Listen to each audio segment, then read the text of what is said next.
Uh, Welcome to the Collaborating, Learning and Adapting, the CLA on Gender Equality and Social Inclusion, Awareness and Fundamentals.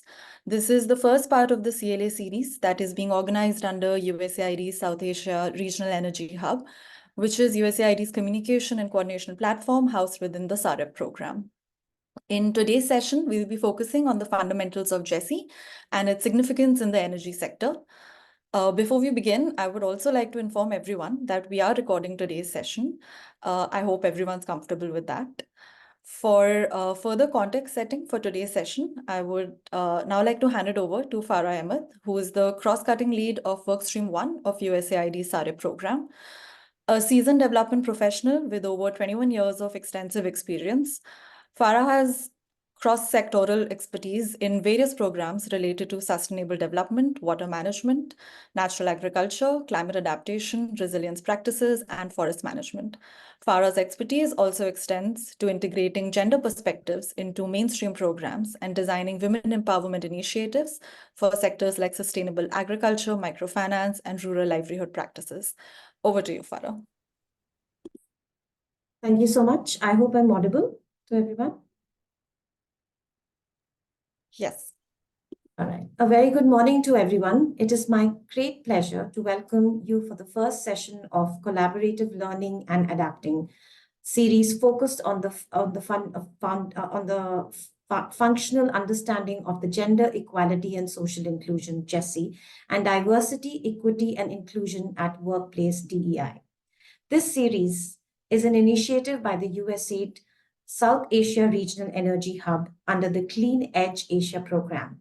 We're thrilled to see such a diverse group of interested participants with us here today. I'd like to speak a little brief about SAREH. In 2019, the United States government launched the Asia Enhancing Development and Growth through the Energy Asia Initiative, now known as the Clean Edge Asia, to support the growth of sustainable and secure energy markets across the Indo-Pacific region. To support the implementation of the Clean Edge Asia in South Asia, USAID India established the South Asia Regional Energy Hub, SAREH. The primary objective is to tell the story of USAID South Asia energy portfolio by creating a regional unified voice. This common multimedia platform shares emerging developments, success stories, lessons learned from ongoing bilateral and regional activities, and unique initiatives originating through the USAID's work. Our regional energy program, funded by USAID, aimed to enhance affordable, secure, reliable, and sustainable energy across South Asia. However, these goals cannot be fully realized without addressing the inherent inequalities and societal exclusions that impede the full participation of marginalized groups in the energy sector. Therefore, this intent of the CLA series is to collaborate with session experts, ignite discussions, and facilitate a collective learning experience on the criticality of GESI and DEI in the context of the energy sector. Now, a little brief on why energy matters. Why GESI matters. Gender equality and social inclusions are not merely additionally considerations for fundamental principles that need to be at the core of initiatives. The energy sector in South Asia is ongoing with opportunities, but these opportunities are not equitable, accessible to all. Women and marginalized communities often face significant barriers due to deeply ignited cultural norms and unequal access to resources. For instance, a study of the International Renewable Energy Agency revealed that women represent only 32% of the renewable energy workforce globally, with even lower representation in the technical and leadership roles. This disparity is not just a social issue, but a barrier to achieving our goals for sustainable and inclusive energy transition with the vision of the net zero transition. The overarching objective of the CLA is mainly awareness and understanding. We aim to introduce stakeholders to the concept of GESI and DEI as a fundamental and integral perspective in the context of clean energy projects, capacity building and empowerment, Our goal is to empower you with the knowledge, tools, and strategies to integrate GESI principles into ongoing and future projects.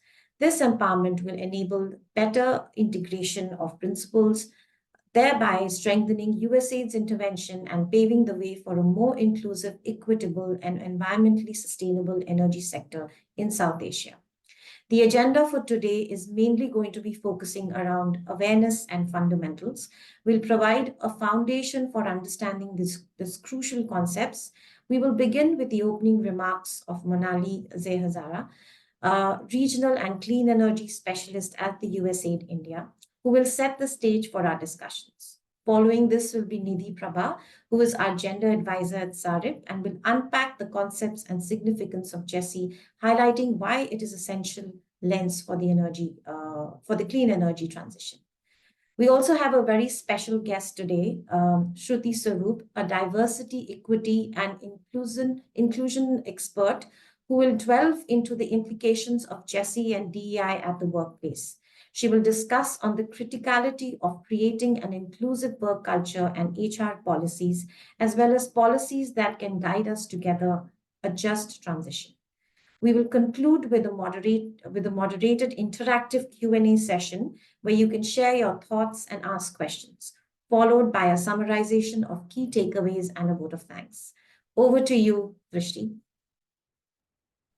Thank you so much, Farah, for setting the context for the discussion today. I would now like to invite Monali Zehazara, who is the Regional and Clean Energy Specialist, Indo-Pacific House, USAID India, to give the opening remarks for the session. Monali is a postgraduate in Environmental Management from Indian Institute of Social Welfare and Business Management, Kolkata. With around 24 years of experience, she has managed several USAID's clean energy programs, including regional power trade and markets, renewable integration, clean fossil distribution reforms, and smart grids. Over to you, Monali. Thank you so much, Rishti, and apologies to everyone for joining a bit late, got caught up in another meeting. But, so thankful for all of you to join today's CLA event on, fundamentals of gender equality and social inclusion. And on behalf of USAID, it's my pleasure to welcome all of you to this CLA series. As mentioned by both Drishti as well as, Farah, this is being organized as a part of the South Asia Regional Energy Hub, which is the coordination and communication platform under USAID's current regional energy program called SAREH, or South Asia Regional Energy Partnership. The CLA series is also three-part and with the intent of enhancing awareness and understanding of gender equality and social inclusion, or GESI, concept among stakeholders. By introducing GESI as an integral principle in the energy sector, the idea is to better equip participants with the knowledge and tools needed to integrate GESI and DEI, which stands for diversity, equity, and inclusion. I'm sure all of you know that, but still, into their works. The importance of GESI is fundamental to all USAID's program. Again, as was being mentioned, the Clean Edge Asia initiative by USAID exemplifies our commitment to fostering development and growth through energy in South Asia, with a very strong emphasis on inclusive and just transition towards net zero emissions. And GESI serves as a guiding principle across all USAID's energy programs, aiming to improve affordable, secure, reliable, and sustainable energy access in the region. This commitment underscores the need for incorporating GESI into our actions. Applying the GESI lens in the energy ecosystem is crucial due to the inequitable access to energy and the disproportionate impacts of climate change on women and marginalized communities. And the GESI lens ensures that the energy advancements align with the SDGs or Sustainable Development Goals, particularly the principle of leaving no one behind. By addressing barriers like unequal access to resources, cultural norms, and societal exclusion, GESI integration is essential for the holistic and successful energy transition that will benefit all and will also accelerate the progress toward net zero emission. As we all know, the energy sector, especially in South Asia, is one of the least gender diverse sector. As per the International Renewable Energy Agency, women account for just 22% of energy workforce, with most holding, administrative positions. The number of women in the clean sector in South Asia is worse, ranging between 3 to 15%. Therefore, addressing, the DEI is critical in the sector due to the existing gaps which exist in employment, leadership, or in the technical field. The US government strongly believes that gender equality and women empowerment are central to effective and sustainable development outcomes. At USAID, we believe gender equality and women's empowerment are not just a part of development, but the core of development. Over time, we have also learned that investing in women and girls is essential to transforming communities. When women do better, families do better, communities do better, and countries do better.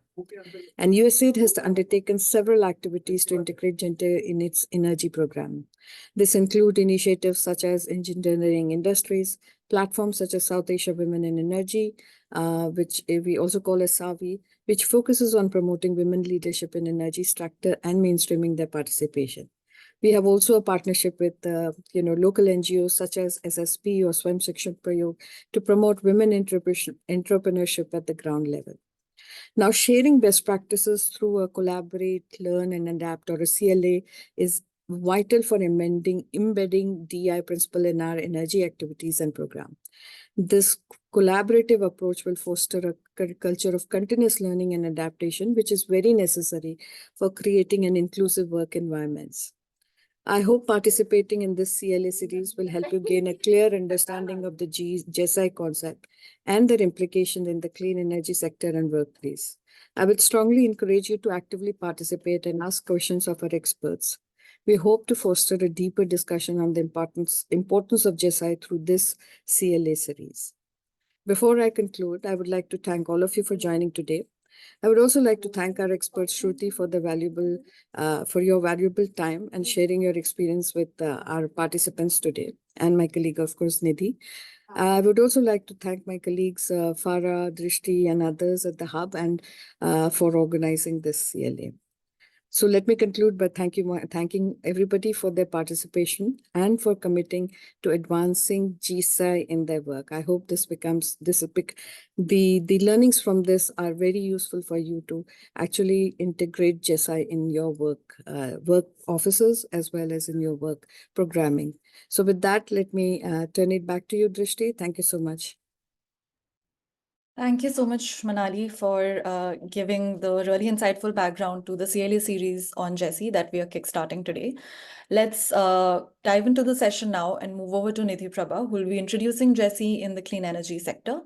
Nidhi is the GESI advisor for USAID's SAREH program. She holds a PhD on gendering urban public transport systems in India, and she has authored numerous papers exploring the gender differences in urban mobility.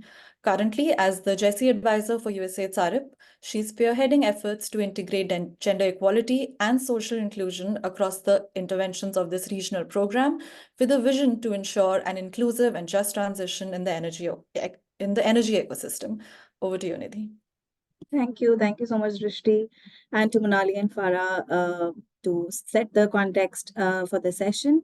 Thank you, Shruti, to join with us. And I would just, in the rest of time, quickly jump into my presentation, which is about, the fundamentals and about introducing why we need GESI in the clean energy context. So I hope my screen is visible to all of you. This session, of course, that I would be leading is about introducing why we need GESI. So first thing, is to understand what do we mean by gender equality and social inclusion. And that is how we begin with the session. And then we give you a baseline about how the gender representation is in the clean energy sector. What is the kind of work that we are doing at USAID's SAREH, which is South Asia Regional Energy Program, and what is the context of and why we need to have the discussion on GESI, and what are the frameworks that we think about when we talk about GESI integration, and what does that imply? So what does that look like? And then we'll move to kind of, talk about the challenges and opportunities that present before us in this epoch of, the clean energy transition from a GESI's lens. And therefore, it is important to also talk about the business case, which is about why it is relevant for not only public platforms and organizations and stakeholders, but also for private organizations. And therefore, the discussion on gender equity needs to talk about the business case.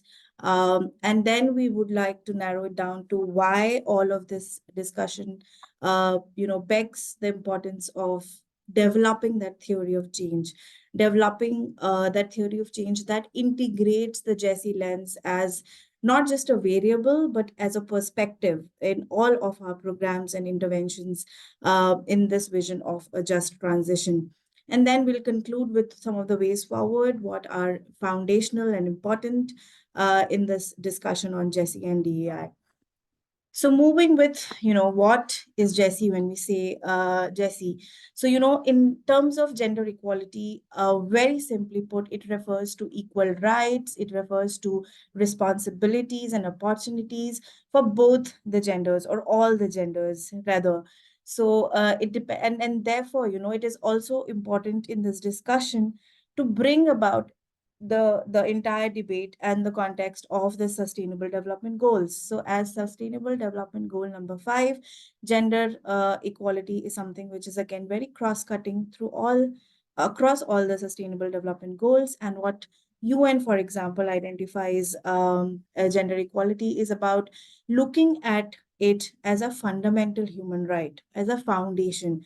And that is what is important. And because with the Agenda 2030, we already know that gender inequality and the recent, Sustainable Development Goal reports all mention that because we are still far ahead of, far away from reaching the goals as underlined in 2030, it's important to recontextualize, to focus on this cross-cutting theme. So gender equality, and then it is very, very important to also be mindful of this move towards equity. So when we say equality, what essentially we mean is equity. And that is very well, represented in this particular, picture that you can see towards the left corner of this slide, in which you say that, when we talk about equality, essentially what it means or translates into is uniformity or sameness, and which does not let you therefore tailor, give you a tailor-made approach for what is needed by the subject in question. So for example, here you can see that while equality would mean treating everybody fairly and equally, what equity tells us is to give tailor-made responses for our subjects. So over here, you can see how that approach looks like. So when we talk about gender equality, while, we say equality because it resonates the most with the most of the folks, but what we essentially mean is equity, or the move towards equity. And moving on to, social inclusion, I think it is also important to kind of be mindful of what is exclusion. So therefore, we can, talk better about social inclusion. So social exclusion is something which is about, involuntary exclusion of individuals, be it from, political, economic, or societal processes. And the key word here is involuntary, because it is not in your control, and that becomes extremely important, especially in the clean energy context, and especially in the climate change context, because most of the unintended repercussions or the negative spillovers, so to speak, come from that exclusion. So when we talk about gender equality or equity and social inclusion, we need to be mindful that what social inclusion does is to kind of hinder or kind of respond to that exclusion, which is involuntary in nature. And that again is impregnated through your sustainable development goal number 7, which is about ensuring access to affordable, reliable, sustainable, and modern energy for everybody, as well as, target number 10.2, which talks about universal social, economic, and political inclusion. So in effect, therefore, GESI, when we talk about gender or GESI, it is not only about women, as you can see in the picture that we have put here. It is not only about women, because that is something that is most often than not, kind of becomes the face of things, because when we talk about such things, it's mostly understood that it is about women, but no, it is about everybody. It impacts everybody. So when we talk about GESI, it is about not only about women. So it's very important to be mindful of that. Moving on to, giving you a baseline with respect to the clean energy sector and gender representation, what we see is that at the global level, overall employment in the renewable energy sector is about 32%, whereas in the traditional energy sector, we have 16%. So what it relegates to is that there is a huge gender gap with respect to employment. But what becomes even more interesting is that when you disaggregate this percentage of 32%, 16%, what you realize is that even among that share of representation, you have about 45% of the women who, though employed in the renewable energy sector, are in administrative jobs, and only 28% in STEM jobs, which is again a global figure. Things are equally pressing and important when it comes to the Indian context and in South Asian context. So in the South Asian context, we see that in the energy sector, we have about 3 to 15% representation of women, from leadership positions to various sectors within the energy or the clean energy sector. And in India, we see that while about 11% of the folk workforce is in the renewable energy sector, it is significantly even less than the global levels, right? So while we have 32% of women working in the renewable energy sector, we have only about 11% women in the Indian context working in the renewable energy sector.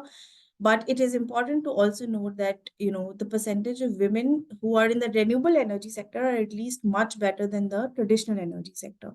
So oil, gas, or, the utilities, etc. We have comparatively better workforce representation in the renewable energy sector in India. So that's about a baseline. When it comes to, we would also like to spend a bit of time on what exactly we do under the SAREH program with respect to GESI, and how we try to kind of uh, uh, work or implement or kind of showcase or integrate GESI work at the program.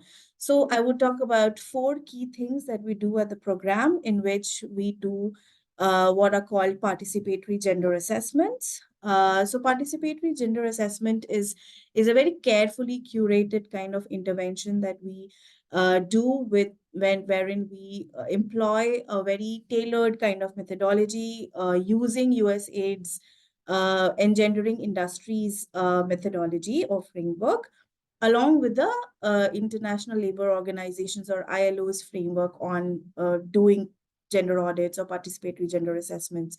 So it's a very carefully curated methodology that we do and employ, in which we kind of look at the entire employee life cycle, and we engage with various stakeholders in the energy ecosystem. We talk about we intervene with a lot of stakeholders, like both in the public sector, and we look at the entire employee life cycle in this particular intervention. We also do a lot of outreach and communications. So we have, for instance, we curate a lot of campaigns, we write some blogs, and we do a lot of, we try curating some knowledge products on GESI in the program in the scope of the program. We also do some trainings and gender workshops, which are again a part of the PGA process. But the aim of these workshops is again to kind of sensitize folks in utilities and other stakeholders that we work with, as well as, because GESI is a core guiding principle across, all USAID's interventions. Similarly, like that, in SAREH also, we have GESI as a core guiding principle, and we try to kind of integrate GESI as a cross-cutting guiding principle across these interventions and across the objective teams. In terms of, why we are talking about GESI, it is also important to be mindful of what are the frameworks that we think of when we are talking about GESI. So in the current epoch, we have moved from what we used to call gender mainstreaming to what is known as gender transformative approach, or GTA. And it is important to be mindful of these frameworks, to stress upon, as I mentioned in the beginning of my presentation, to look at GESI as a perspective and not look at it as a checklist or as a variable. So why GTA approach, or why it is important, is because it goes beyond surface level changes. So it while Jesse, while gender mainstreaming looks at integrating considerations into existing structures and processes, what gender transformative approach does is to go beyond that and to look at aiming and transforming underlying power structures and systemic things and social norms. Similarly, while gender mainstreaming is about, focusing on specific projects or specific policies, the GTA approach, goes beyond that, and it is about broad and comprehensive systemic changes that includes at the level of the institution, at the level of policies, as well as in terms of behavior change and societal attitudes.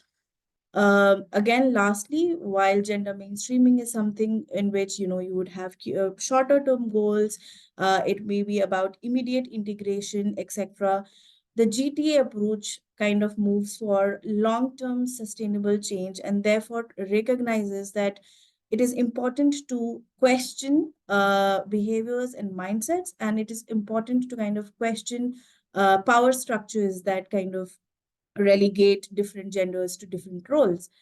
So that is about, what are the frameworks that we use with respect to advancing the GESI agenda. And this is what, a GTA framework would look like. I thought of using some cartoons and pictures to make it more kind of illustrative.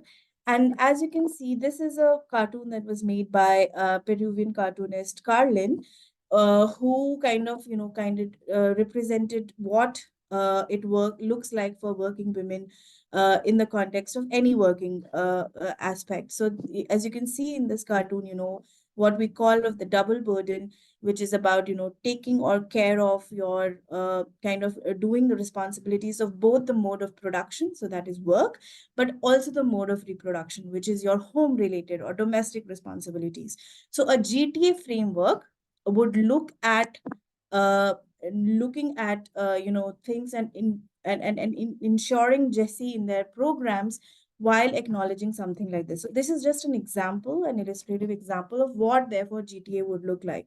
So when we are thinking about, let's say, policies at workplace, one needs to be mindful of, for example, working schedule, flexible work hours, etc., etc.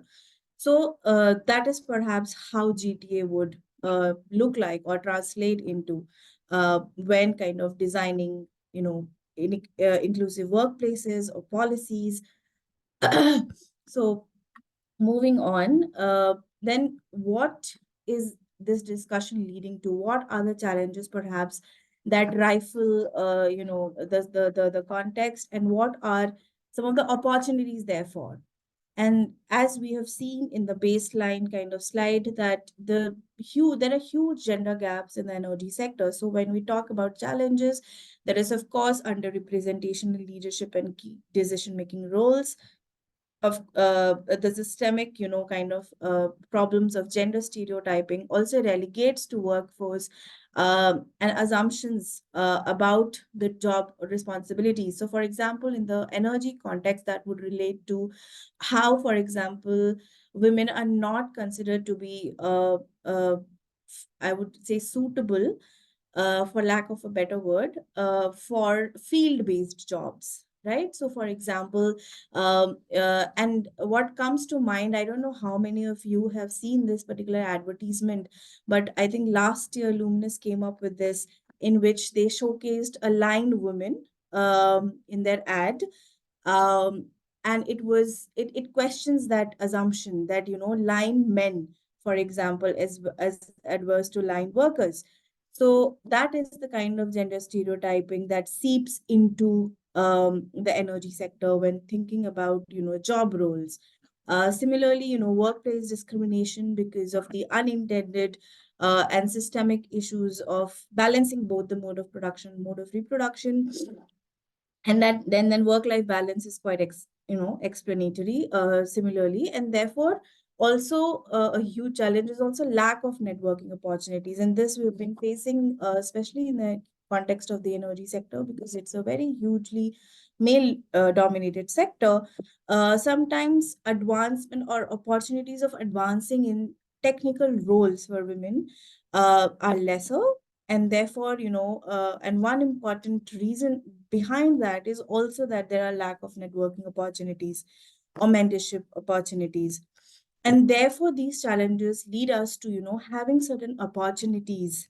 And that is about, having diverse perspectives and innovations, of be mindful of, expanding our talent pool, because especially in the Indian context, and I can say comfortably about the South Asian context as well, unlike the developed counterparts, that we do have a strong, we have had increase in the number of women representing or coming in the STEM sector. So in India as well, about 44% women study STEM, but unfortunately that translates to only about 18% women being employed in STEM. So that's again a gap, but also an opportunity. And in our previous kind of iterations of various, panel discussions or events that we've been able to do with women in the South Asian sector, we have found that while entering into the STEM workforce or the energy workforce has not been very difficult, it is only about advancing opportunities or leaders or moving up the leadership ladder that has been the major challenge. So that is again an opportunity. So how do we have and how do we expand that talent pool? How do we kind of ensure that women are also part of decision making roles? And therefore it becomes important to kind of focus on the business case and say that, listen here, we have research, documented research, that there is a proof of having better results, more profits when we have a diverse team. So, and that is something that can enhance your decision making power and reduce the gender gaps in those kind of positions. Similarly, a huge opportunity is about behavior change or mindset change, because in our work, and I'm sure most of the passionate gender folks here face this issue, be it institutional behavior or be it at the individual level. It's the mindset that often kind of uh, relegates or does not let us advance aspects of GESI in our interventions. So moving on to what I have been stressing on as well, which is the business case, we see that there are multiple benefits of having a gender equal perspective and a GESI perspective in organizations. And various reports and knowledge products have indicated that. For example, according to McKinsey reports, gender diverse companies are about 15% more likely to financially outperform non-gender diverse companies. Even racially and ethnically diverse companies are about 35% more likely to financially outperform non-racially diverse companies, and so on and so forth. Similarly, we have more productive employees, and that has been the case. The people can solve problems faster, they can be more team oriented, more loyal, as well as the employment engagement indexes show that they are happier and more satisfied with those organizations. But it is also about better innovation. Research has shown that employees at diverse companies are also 75% more likely to see their innovations being deployed.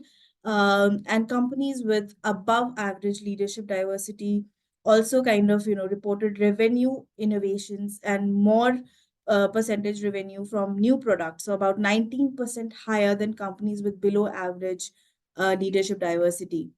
It also tells us, about capturing new markets, and research shows that companies with above average diversity are about 70% more likely to report capturing a new market in the past 12 months. As well as a company with a more diverse leader has been able to raise more capital uh, much more affordably. So that's about the business case that we've been talking about. And of course, moving on to kind of the relevance and why we are stressing upon this GESI lens, so to speak, is to again reiterate on addressing the power dynamics, which is based or which is premised because of sex role conditioning and patriarchal mindset, and also ensuring that in project implementation, and I cannot stress this more, that we need to look at gender and GESI as a lens, as a perspective, and not just a checklist and a due diligence, so to speak. So ensuring inclusivity in project implementation by having the GESI lens. It also, of course, enhances access to opportunities. Because when you have, for example, to illustrate, when you have your vacancy announcements, for example, you need to ensure that your vacancy announcements have the statement of equal opportunity, that we are an equal opportunity employer, and be just open to kind of having a gender neutral kind of language in your job advertisements, etc. So enhancing access to opportunities is very, very important, and very, very relevant from the GESI programming lens. And as mentioned in the previous slide as well, it enables to foster innovation. It also supports economic empowerment, and especially given the new trend that we've been seeing on declining labor force participation rates of women in the Indian context, especially urban women. It just kind of reiterates why we need the GESI lens to support economic empowerment, but also to build resilient communities. Because if half of our population is about women, it is very, very important to harness that potential to achieve our vision of great GDP. And similarly, again, of course, it is about aligning with global goals, that is about the Sustainable Development Goals, Agenda 2030, net zero vision. So that is all kind of covers your relevance for gender programming.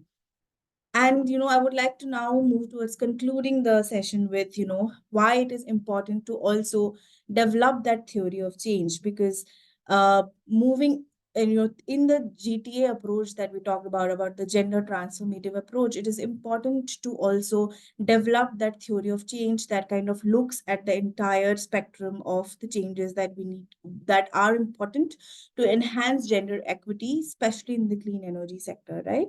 So it's about having inputs and interventions which are about awareness programs, having the GESI lens in the policy and regulatory framework, in building capacities, etc., etc.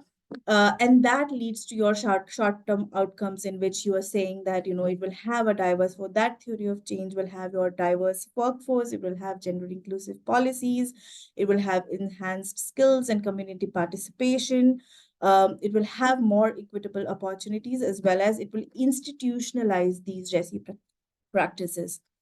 In the long-term goal, because theory of change, as I mentioned, looks at the entire spectrum of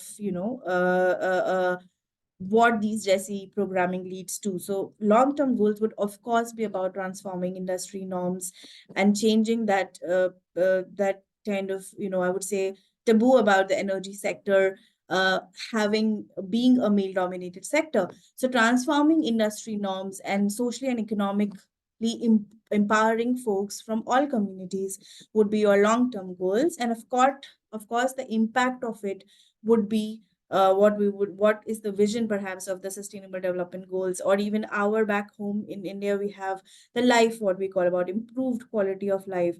So all of it together combines that theory of change, from that GESI lens at the intersection of the energy sector. So of course, to conclude the way forward is again to kind of reiterate on all the things that I've mentioned so far. It's about inclusive policies, making sure that's part of your national frameworks and legislation, about building capacities, collecting sex disaggregated data for better, knowledge, and for closing those gender gaps, because most often than not, the struggle has been to have that kind of data where you can distill the scope of, what are the kind of interventions, because until unless you have enough information, it's very difficult to tailor-made, as I mentioned, tailor-made, advanced tailor-made approaches for solutions. And again, of course, it's about diversity in leadership. It's about community-centric approaches. It's also about impregnating social and corporate responsibilities. Monitoring and evaluation is a huge part, and this is something that we wanted to keep the first CLA as foundational and basic, but in the next two iterations, you will see that we talk about why the GESI lens is important in monitoring and evaluation, in project design, and of course, it's about leveraging technology. And as I mentioned, very important to have the behavior change and the mindset and work on that and have trainings on that from the GESI lens. So yes, thank you. Thank you for staying with me. I hope I have stayed within my time share. Thank you so much for joining with us and listening to me. Yes, over to you, Drishti. Thanks.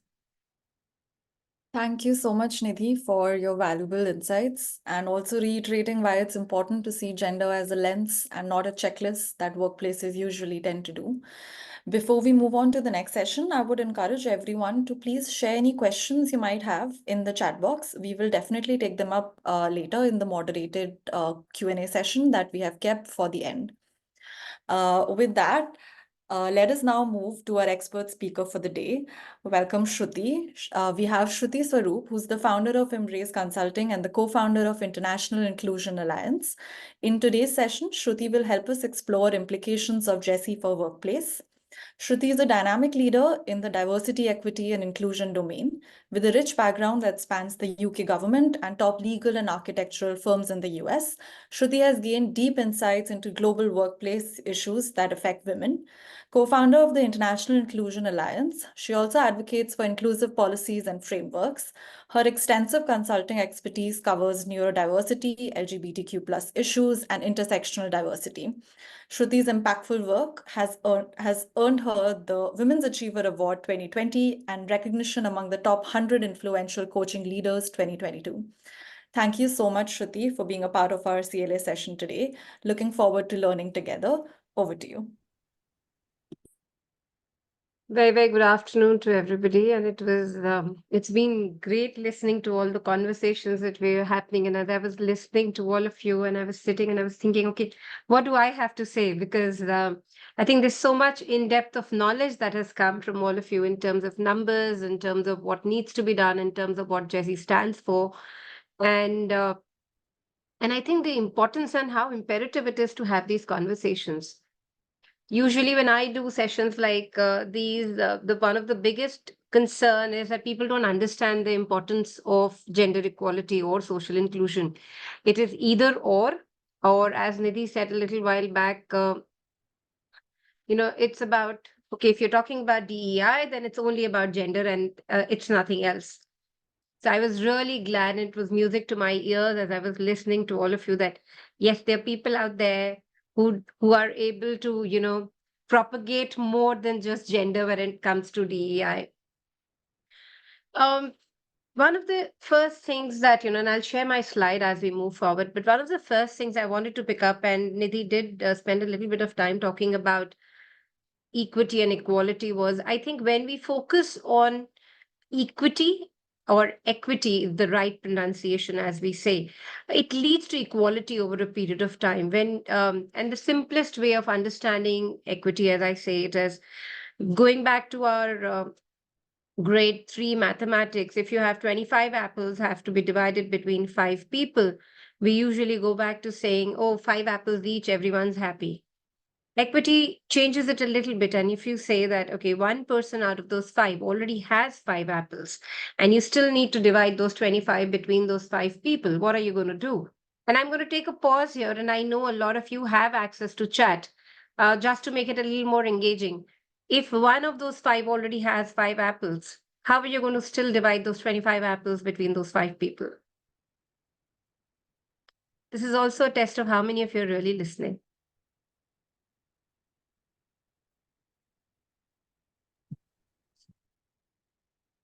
See? Everyone has switched off their videos. Give more to those who have less or none. Absolutely. Thank you, Kavya. And that is what equity is about, because equity forces us to look at things from the other person's lens. It is no longer about what I think is right. From my lens, I have been equal. I've given 5 apples to everybody. Great. I'm on a high moral ground. Equity forces us to look at things from the other person's perspective. At that point in time, if you're still giving 5 apples to each, you suddenly, what we say in economics, rich becomes richer, poor becomes poorer. And equity forces us to look at things from the perspective of what is it that people need. And there was this beautiful picture that Nidhi had put up, where we were saying that women come up with extra things that they need to navigate to be at equal with men at the workplace. And I think equity provides us with those different kind of support system that we can give to women, so that some of the obstacles they have, which are more than what men have or more than what anybody else will have, are taken care of. And hence, for me personally, I think equity is very, very important. What we have seen and what research says, as I said a little while back, a series of equitable activities or support systems provided over a period of time leads to equality. And yes, they have to be structured and they have to be over a period of time. Now, World Economic Forum says that in the last 5 years, the number of women in the workforce has come down dramatically due to COVID. This is despite the gig economy. This is despite the fact that there are so many support systems that organizations are putting up. To a large extent, this has been driven by the gender-defined roles that we have, and this is a global phenomena. As much as we'd like to believe that this is only in India or in the Southeast Asia, no, it is not. Having worked across the globe, I can tell you, and I say this with a little bit of humility, that I think except for Antarctica, I've possibly touched every continent as far as workforces and, working with people is concerned. And I've seen it is across the globe, irrespective. I was with the UK government, and I've seen every time there was a call from the school nursery saying, oh, the child needs to be picked up, it was a mother who would go home and not the father. So gender defined roles have made a large impact to bringing down women at the workplace. I was making notes, when everyone was saying, so I'm going to focus on the notes which are not there on my slides before I get onto the slides. The other thing I wanted to talk about is that no place does focus on DEI or anything to do in that space of inclusion per se in a larger umbrella. Does it say that we are not supposed to focus on performance and productivity at the workplace? I know of organizations where people have dealt with a women employee who was a low performer for 5 years, because the chief HR officer, actually, I remember talking to him and he said, Shruti, if we let go of this one person, and this was a board decision, not just one male member, if we let go of this one person, the conversation would be that you've let go of a diversity hire. They won't think about the fact that this was a low performer. We've also known of situations where people have not have kept a position vacant for 9 months, 12 months, because the mandate is that we need to have a woman to be hired in that position. So there's an opportunity cost as well of every time you have a position open at organizations. So at no place do we say that we need to focus on that. Now, given that I've kind of put in some of the things which I think are very important, I'll come on to my slides. By all means, please tell me if I go overboard in terms of time. So feel free to let me know that. I get paid to talk, so I love talking.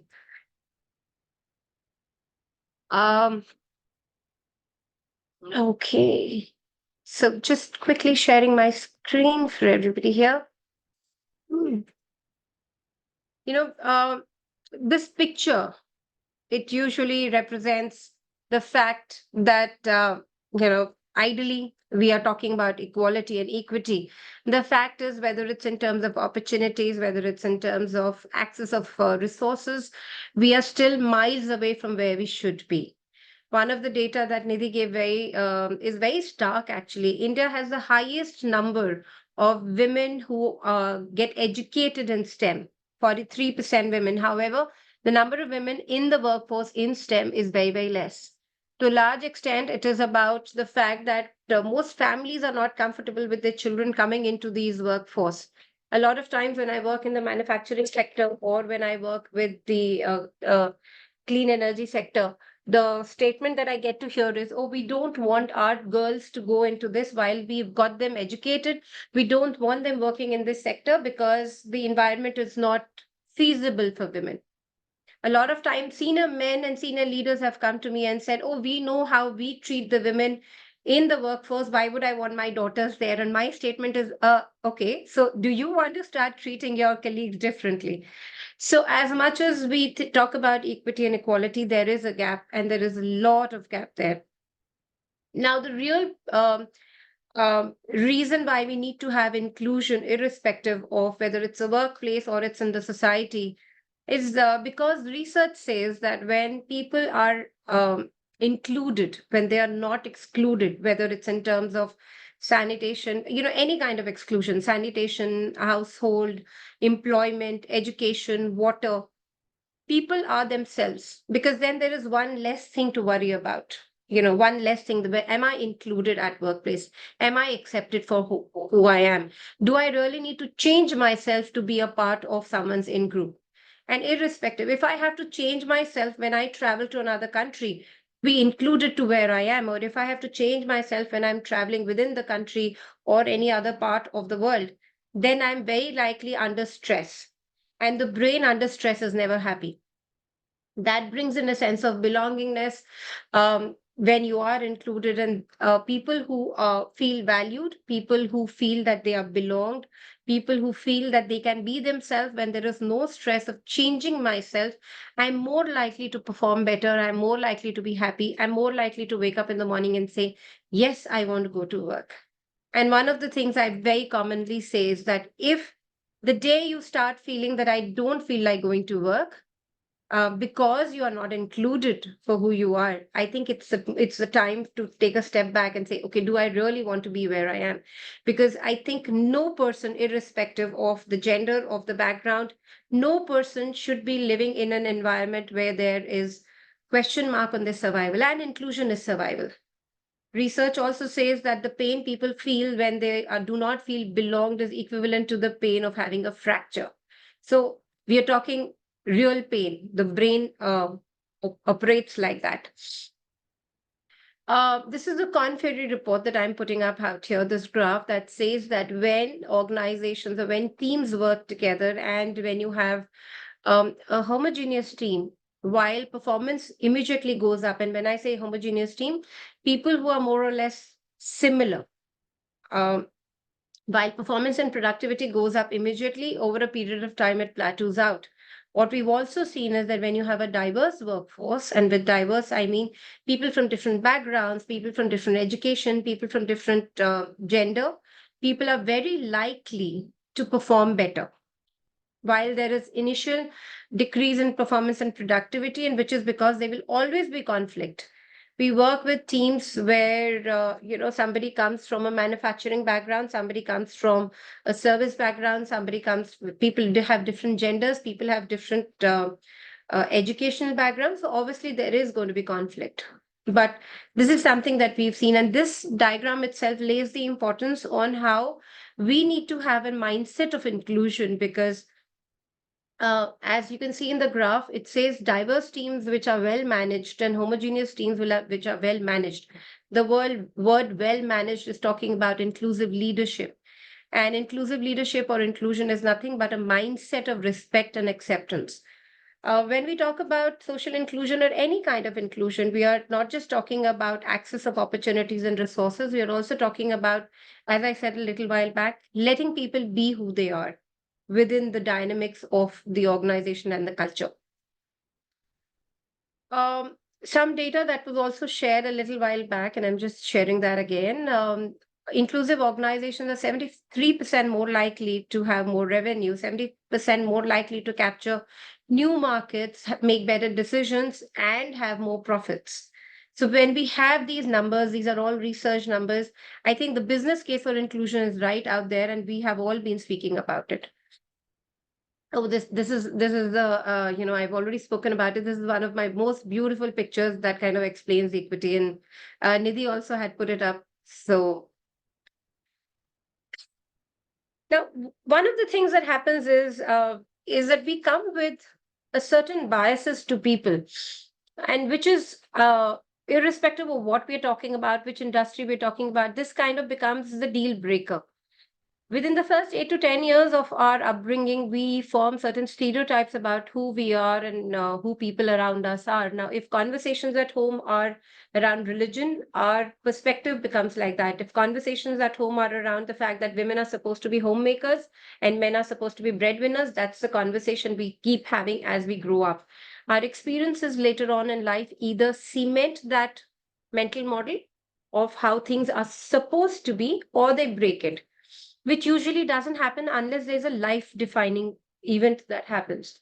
Now, these biases lead to a certain stereotype or prejudice about, women are best in kitchens, or if a child needs to have a diaper change, it's the woman who will do the diaper change. If the child needs to be fed, it's the lady who will do that. School education is the lady's responsibility. And I'm just talking about very simple things. I'm not even getting into the deeper things about the fact that if your house is dirty and if it's a bachelor's house or it's a bachelor's pad, it's okay, we understand. Whereas if you are a family living and the house is dirty, the question immediately goes in the women, oh, maybe she's too busy, which is why the house is dirty, without realizing that it's the responsibility of both people. There was this very, very, very famous conversation that had happened many years back with the CEO of Yahoo, where she said that when I go on any meeting, which is on a weekend, most people ask me this, how come you're traveling on for a meeting over a weekend? Who's taking care of your children? And she says, nobody asked my husband those questions. Who's taking care of the kids when he goes for meetings? And I can tell you, I travel extensively. The number of times I get asked those questions, oh, your children are taking care of them by themselves? Or who's managing food for them? And I'm like, my husband is sitting like 4 continents apart. Nobody's going to ask him who's managing your house, but people have to ask me who's managing my boys. So, those stereotypes and prejudices and the mental model that come in lead to these conversations and these questions, which you call microaggressions. Unfortunately, this is what leads to a lot of lack or breaking down of confidence with people. And we are talking about any kind of marginalized group. I'm not even talking about gender at this point in time. I'm talking about any marginalized group which is asked questions about who they are, where they come from, and what is giving them the confidence, or how they have managed to reach where they have, really breaks them down. Just some data before I move to, which is what I call one of my most favorite slides. And you'll have to give me 1 minute because I just realized I put that slide somewhere at the back and I need to bring that slide up because this is one of my most favorite slides that I have. It's very, very important that we start talking about some of these things because they make a difference. And just pulling my slide up. Yes. Now, this is, as I said, one of my most favorite slides because as much as we know that biases are a part of our system and you can't do much about it, there is nothing that we can do about it because that's how the brain creates those shortcuts. You will realize when you go to a party, any event, any seminar, you will start liking people who are like us because the brain helps you make those decisions and helps. It's perfectly okay to have these prejudices. It's perfectly okay to think that, okay, people possibly can't do something. And the issue happens on the next two, which is when because we believe someone is different, we believe people can't do something, we start excluding them from opportunities. And a lot of times it happens when you feel somebody is from the same college as you are, somebody is is not similar to who you are, we will start either including them or excluding them. And that's exactly where the issue lies. And so this for me is kind of, it sums up how inclusion should be treated, to be honest. If we just take a simple fact that, okay, I am biased, everybody is biased. Unfortunately for us, the word bias has a negative connotation. And as much as people would hate me for saying that, we all are biased. Let's just accept the fact that we are biased, whether there's a positive bias, there's a negative bias, there is a bias. We are prejudiced as well. And the good part is that the first two, which is a bias and a prejudice, are all in our head. And hence, neuroplasticity says that we have the power of changing that. We have the power of overcoming any thoughts that our brain has. And that is where we say that the next two, which is discrimination and exclusion, have to be really, really focused on. I'm going to take a break here before I keep talking. I know we've kept some time aside for Q&A, but in case we want to pick up any Q&A right now before we move further, that'll make it a little more engaging as well. Sure. From the audience, if anybody would like to kind of share a question with us, please go ahead. Otherwise, we also had a question, I think, on the group, on the chat, sorry. Shruti, can you look at Yes. it? The question from Kavya was about, let me read it out to you if you would like to respond to that. In the South Asian context, have we started talking about the LGBTQIA plus community yet? Since our current focus when it comes to the energy sector is mostly on women, is it okay to use the term gender equality or women's empowerment is a better term? So I kind of also responded to her on the chat, but you please, Shruti, if you would like to say something. No, I completely agree with the response. I was looking at your response, Nidhi, and I think gender equality or equity is actually the right term to be used, because as much as, yes, the focus somehow in Southeast Asia is on women, but the fact is LGBTQAI is a conversation that is also prevalent now. And it's time that we start talking about things which are beyond just women.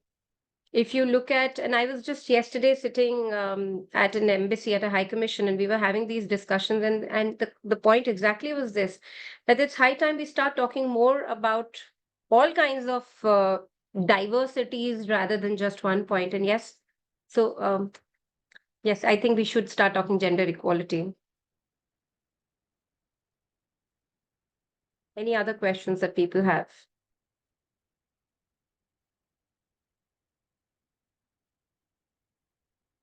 Okay, while you're thinking about the question, I have a question for all of you. What are some of the things that you have seen around you that you think need to be changed?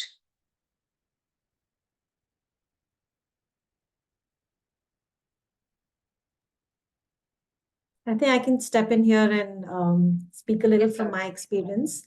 I think what we can try and focus more is to have more gender sensitization workshops, probably across institutions. That's something which, is a fundamental thing to begin with. As much as we do work with colleagues who are very sensitive and do understand, that how difficult it is for women in the energy sector. But nevertheless, I think to create an environment that that pushes it through policies and through HR norms, I think makes it absolutely very empirical for it to be streamlined in a better way. Thank you for sharing that, Farah. And it's, we always say this, that to create an inclusive space, you can't just focus on one element. There are always 3 or 4 different things. One is obviously the policies, the processes, the frameworks, infrastructure that we need. A lot of organizations we work with don't even have the infrastructure to bring in women. And once we have that, then obviously awareness sessions that can be done and that should be done. Because the percentage of women we work with are so less, people don't even know. There's this one organization where women actually can't even tell their bosses they want to go on menstrual leaves, or they have to take half days off, because they're like, okay, we are working with people in their mid 50s, and how do we go and tell them, because we are hardly like 10, 15, or 20 of us. We have seen some great organizations like Aditya Birla Group and the L&T where they have made a lot of changes. In fact, I regularly go, Farah, to and for everyone to many of their factories in these with these clients, and the kind of infrastructure they have created, the kind of push they are doing to bring in women is amazing. Some of these organizations, what they're also doing is they're creating videos of the life inside their factories, life inside their offices, taking them to the towns near their factories, showing it to the local people, picking up girls who wish to and families who wish to get their women into the workforce, giving them education from graduation onwards within their own colleges and schools, getting them to work as they study, making them, taking them till postgraduate level, which is almost 6, 7, 8 years of their life. And so that is like good in terms of the education of these girls and good for the organizations as well. And it pushes the number of women in the workforce very heavily up. And I thought that was such a good practice to be done. So yeah. Okay, I see something from Kavya. I've seen organization hiring women candidates who second or third recommended for a job over a man who's first recommended. Do you think this is the right way to go through, at least initially when we are in this journey to promote it? Well, Kavya, interestingly, I am, I have been addressing this with a client in Pune for the last 1 month. I have been traveling to Pune continuously, and this has been coming up practically every week where I'm there, because you know it's a very double-edged sword. If you keep positions vacant for women, the conversation that happens is that you're a diversity hire rather than hiring women for the competence. If you don't hire, then you're actually not kind of keeping that position vacant. Some organizations, not in the clean energy sector, some organizations in the BFSI space, what we've seen them do is that, say, a position is vacant, they obviously advertise with equal opportunity employment and all of that. They then keep a tab on, say, one position, how many CVs came in, how many people interviewed, at what stage were people rejected in interview process. And if there are two people who bring in the same skills, and if there's a 19-20 difference, they prefer the women candidate or the marginalized candidate over a male candidate. For a simple reason, they're trying to push, you're trying to push a more diverse population. Shella has a question. So I hope that answers your question, Kavya. Should we do that? Okay, thank you. Shella has a question. I second Farah's concern. This leads me to inquire if you could recommend a gender sensitization trainer. Firstly, I have a huge issue with the word trainer. This is called adult learning. You can't train adults. You can facilitate learning for adults. So do we know people who do gender sensitization? We do it extensively within our organization, both at International Inclusion Alliance, which is focused on that, and Embrace, where we are working towards that. So we do that extensively. There are quite a lot of people who do that in the market. You can reach out to any one of those. So I'm sure Farah can recommend, or anybody here can recommend. So there are quite a lot of people. The only thing one needs to know is that DEI is not any standard program. It is not an emotional intelligence program. It's not a conflict management program. It needs a lot of sensitization and understanding of what this is about. Okay. I am also aware of the time, which is why I kind of had picked up questions midway, because I know Nidhi had picked up a lot of good practices when she was doing her session. Nidhi, how do you want to take this forward? Do you want to ask more questions, or should I just take up a couple of more slides that I have? I think we can ask our audience if they want to ask any more questions, if they want to raise their hands and ask them questions. If we don't receive any prompts, then we can move over to your slides. I think that would be good.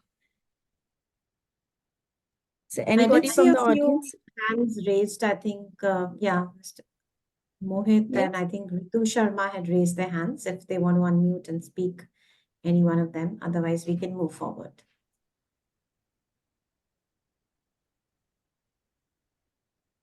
No. We can come back later. Yeah. Okay, let's come back later.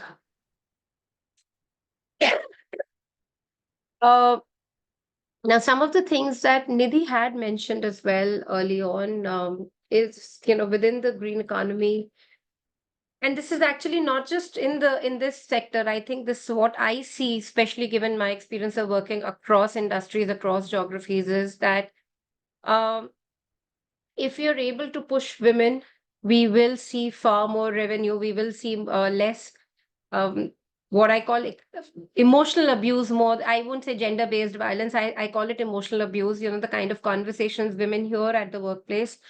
We'll be able to push up in terms of poverty. So, less poverty, so to say. So some of these things are there. We are aware of that. The thing is, most occasions, people and women don't get access to education, and most opportunities are not even advertised well enough for people to get to know that there are opportunities. And hence, we will have to, in a very organized and structured way, possibly reach out to people to see how we can provide those opportunities. The question Kavya asked, should we really create that, the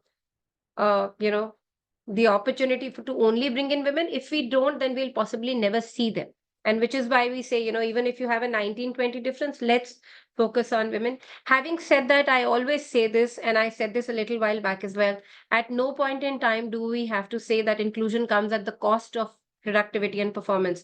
There's an opportunity cost for every position that we keep vacant, or we have a low performer there. Some of these things we are aware of those. Access to information, I just said, gender roles in decision making, women's health and security. These are some of the issues we have seen which are there. Policy failures, despite so many people talking about it for the last 10 years, as I just said, the numbers have actually gone down for a simple reason. We need to, as Farah said, keep talking more and more and more about awareness. And together, if each one of us picks up, and I say this all the time, if out of a session like this, even if one person picks up the agenda of mentoring one person and pulling up one person, our job is done. We are not trying to change the world. We are not trying to change an entire community. If we can only change lives of one or two people around us, we would have done enough and more. As they say, each one mentor one, I would say. So this is Agenda 30, Net Zero, POP 30, all of these, Nidhi spoke about those. I think there's a lot of work which is being done. Some organizations that are doing some great work in this space, and you can see some of these numbers. I extensively work with some public sector organizations as well, which are in this space. And we've seen that the focus on some of these programs is huge. We as an organization are actively involved in doing these women leadership journeys, which are 6-month journeys with women where we are helping them navigate the workplace, understand how to network better. One of the things I hear all the time is that men are able to network better over their cigarette breaks or evening dinners, etc., which women are not able to because they have responsibilities at home. And together we have come up with a few, turnarounds for some of these things. Network during tea, network during your office hours, network in various other ways. You don't have to go out for drinks and dinners and cigarettes. And it's a research that says that women are more likely to network with their peers and people who are junior to them, and men are more likely to network with people who are senior to them. Women are more likely to network also with people who are outside their organizations, whereas men are more likely to network with people who are inside their organizations. These are all research that says so. There is a lot that we can do. There's a lot that can be done. We just need to have structured programs to do that. Yes, there is still an hourglass figure in terms of middle management and the number of women who are less in middle management. And one of the things that, again, we've been recommending to a lot of our organizations is to have more structured policies, to have flexible hours, to provide learning opportunities to some people. And in fact, I say we should open it to everybody, because that is how you can increase retention. Which is one of the best things you can give to your organization, more than just women. Obviously, focusing it on women will help. But as I was saying, a lot of our clients have been working very, very in a very focused way towards ensuring that women go up the path. We've seen that in the BFSI sector as well. We've seen that in the pharma sector as well. So I guess now all industries are focusing on how can we push women to pick up promotions, how can we push women to pick up middle management and hence senior level roles. There's some things that compliances are doing for us, but I think there's a lot more that we can do in our own individual capacity. Mentoring is known to be a great way. Coaching is a great way in which we can push people up the ladder. I had got some case studies, but I'll not bring that up for a simple reason, because while they can be interactive, they'll also take a lot of our time. So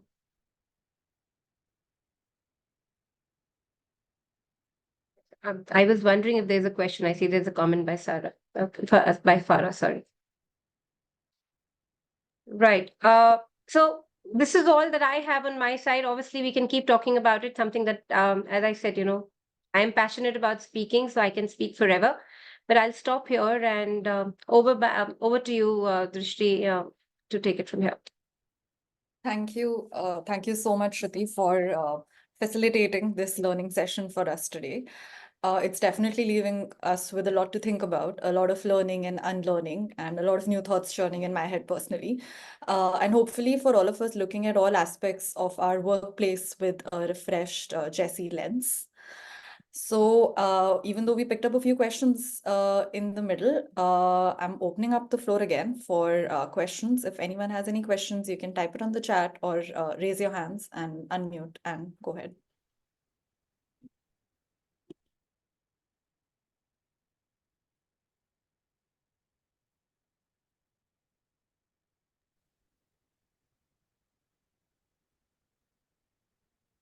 So if you are not getting any questions, I would just like to take a minute to thank Shruti. Totally kind of, accepting our humble request and staying with us and, doing it merely out of passion. Some of the things that you said, Shruti, really edged in my mind because, things like what you said, that inclusion is as fundamental as survival. And, that's something that kind of completely cemented in my head that that's how important it is and that's how it should be treated, which often it's not. And therefore, things like, saying that, neuroplasticity, and I mean, I'm very, very interested in that domain, though I'm not an expert in that domain, but I completely believe that because these are social conditionings and norms that are edged, it's totally, totally possible to kind of move away from that. And as you said, like kind of reconfigurating and re-cementing our mind model. So a lot to kind of marinate with and to keep with us. I would, if there are any, we would still wait for a couple of minutes for any questions that our participants can have. And then, Drishti, you can perhaps prompt Farah to do the key takeaways. And yes, go ahead. There's a comment from Shaila for Shruti, which is about sharing your details and if you are open to discussion. She's so passionate. She will be, I'm just speaking on her behalf, but go ahead, Shruti, please respond to it. Absolutely, Shaila. Anytime, anytime. Thank you again, Shruti. While we wait for anyone to write the questions or comments in the chat box, can I just request everyone to switch on their video for a minute so we can just take a group photo, Shruti and everyone. Before that, Drishti, just a second. I see a raised hand from Kavya. Sure. So let's respond to her once and then Kavya, go ahead. Hi, thank you everyone. And it was a great session from both of you and quite insightful. So in my organization, I represent UNDP. And in my organization, I'm working with the energy pillar, supporting the energy pillar, and something which is fairly new to us, fortunately or unfortunately, is integrating gender into the energy pillar, gender transformative and responsive components. Now, we are only at the initial stage of it right now, which is why I said it's unfortunate, should have been there way before. I just wanted to know your opinion. Right now, whatever we are doing is based on the secondary literature available out there. And I really don't know how much of it is true, whether the data are, correct. And there is only so much scope for us to go on the ground and do all the ground truthing. So, like, what would be some of the tips that you both can share or provide, or anyone, uh, to make it as authentic as possible? Yeah. Shruti, would you like to go first? Kavya, there is a lot of work being done and there's a lot of research being done as well. It's while there's a lot of secondary data available, there is, as we speak, there are people who are spending time to figure out what are some of the best practices. Most of us are reaching out to organizations to do our own research. So every time we go, for example, we run our Mentimeters to figure out what the actual pulse of organizations are. Some of the things that you can do is you can actually have anonymous Mentimeters that you can work within, run within your organization to figure out what really is the pulse. You can make people more aware of some of the biases. There are about 53, 54 known biases which are there. You can make people aware of some of the microaggressions in which people can be excluded or they feel excluded. So these are some things that you can do, which can hopefully start conversations. And obviously gender sensitization training are just one. Inclusive leadership programs are another.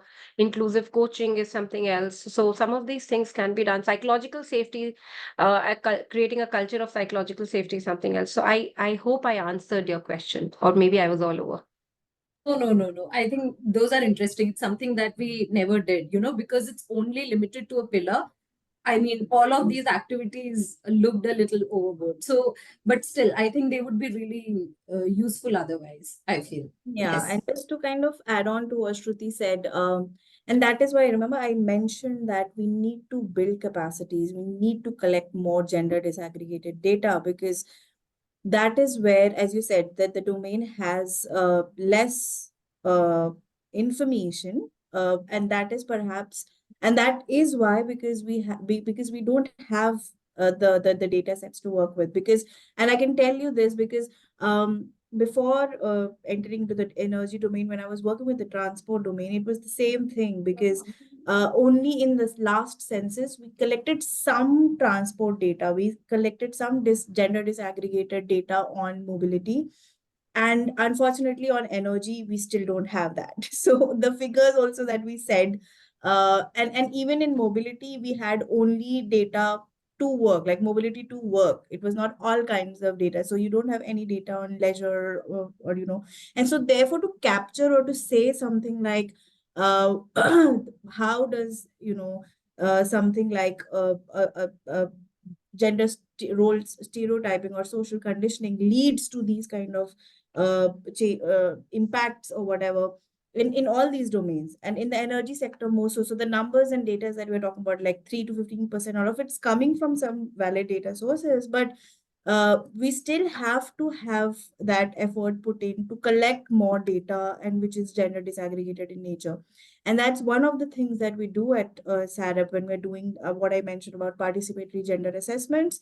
We aim to collect that kind of data from utilities and relevant bodies and stakeholders that we work with to kind of understand the gender gaps. Because when you don't have that information, it's very difficult to assess those gender gaps and therefore offer any solutions. So a lot of needs to go, and as I said, we need to start treating it as a lens. And therefore, in the coming up iterations, you will see that we talk about how do we employ the gender lens into project designing or into monitoring and evaluation.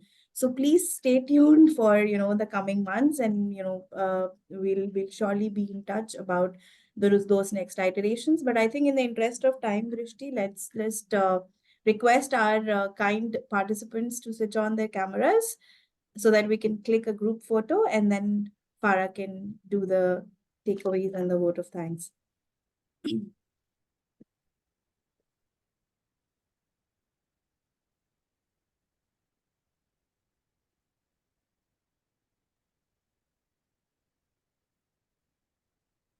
So I'm going to prompt 1, 2, 3, and then let's all smile. Okay, so we all smile. Aishwarya, please do the needful. Give a few more minutes, maybe. I think people are Yes, still. yes, of course, of course.